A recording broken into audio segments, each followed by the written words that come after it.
Hello dear masses, this is Dean the Dorky Inkling, and today we're going to teach you about shapes. Alright, here they are.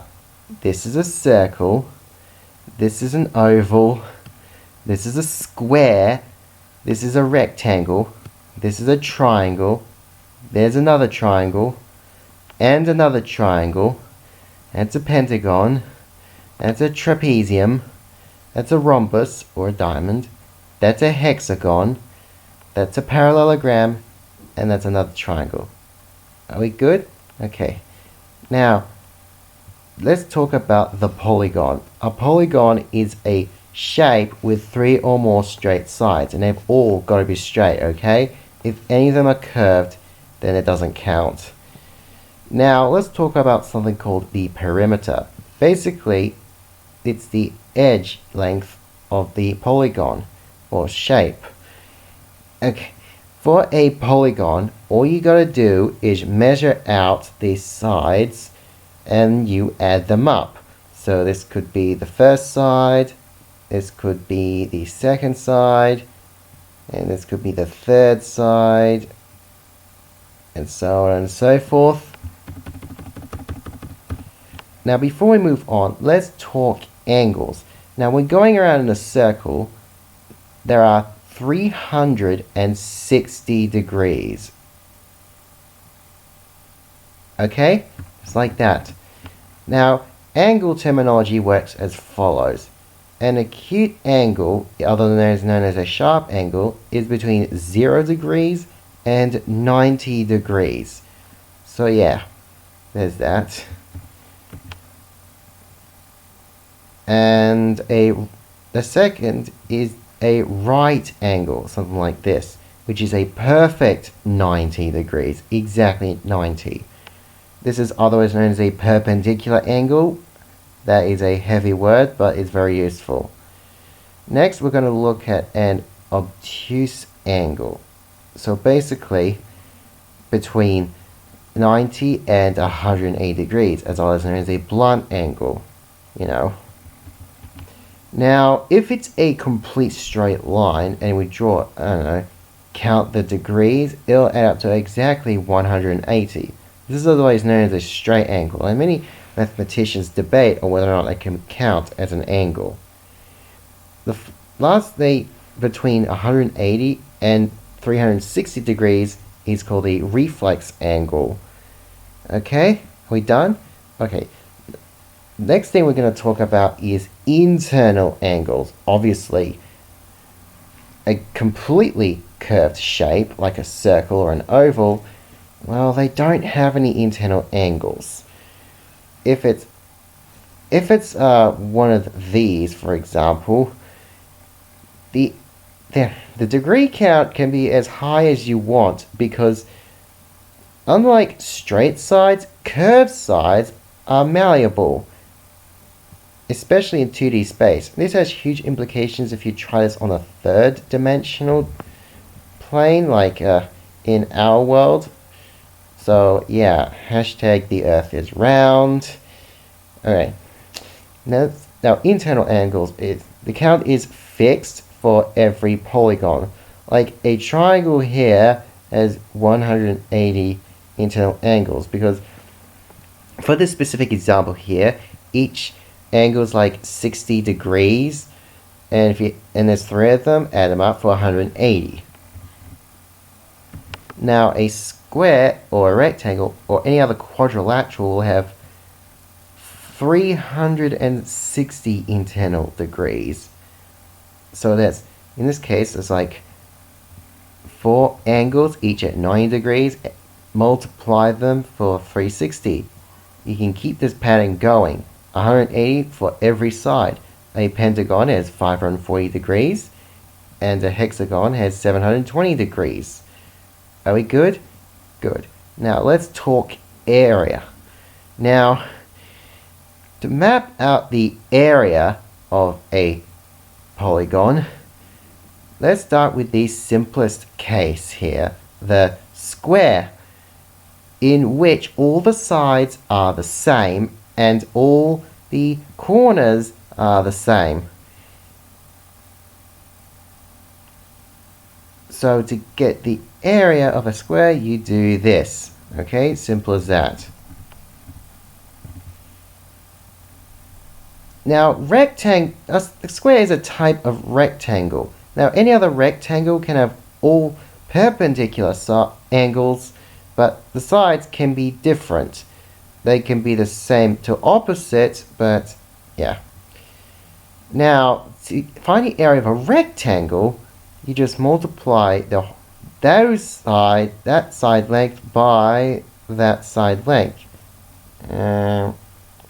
Yeah, something like that. Okay. And and believe it or not, you do the exact same for rhombuses and parallelograms. So that side and, well, a perpendicular distance between two opposing sides. Okay? I'm trying to make this a bit more clear to you. This should make this easier for you. A parallelogram is basically any quadrilateral where you have two pairs of sides that are perfectly parallel to each other. This is basically two lines that are formed in such a way that they could never meet, even if you make them as infinitely long as you want them. A rhombus is like that, but all the angles are different. Okay. Now, let's find the area of the trapezoid. Well, you take this side here, this side here. We're going to take the average of the two here, and then we multiply that by the perpendicular distance between those two sides. Like so. Okay?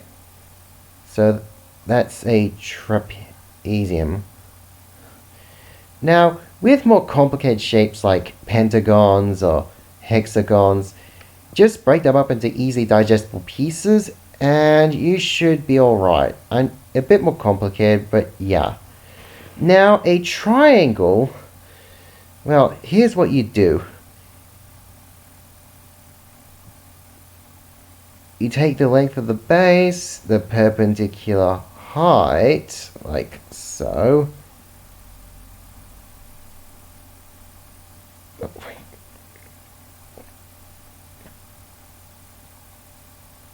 And then you halve it. Okay? Why? Because if you split that triangle in twain, you can flip that thing over there, and you double that again. There you go.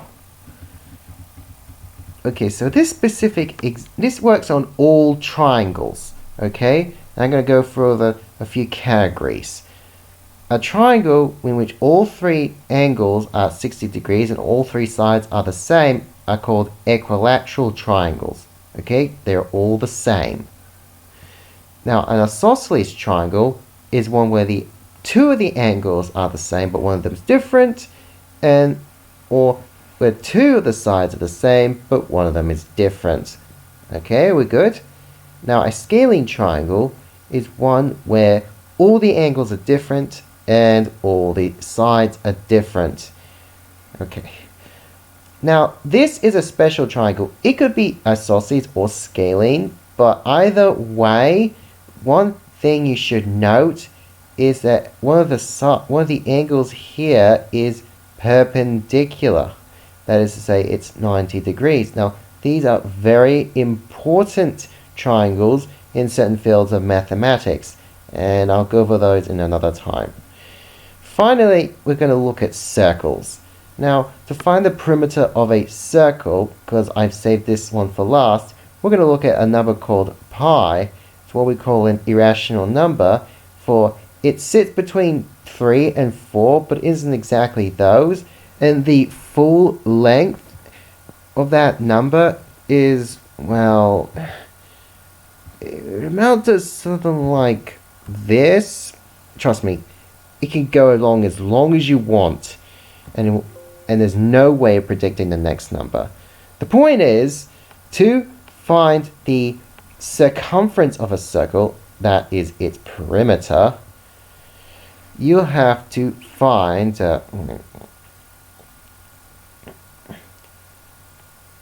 something called a diameter. Basically, you take a line that cuts through a circle. That's called a chord. The diameter is such a thing that cuts through its exact center.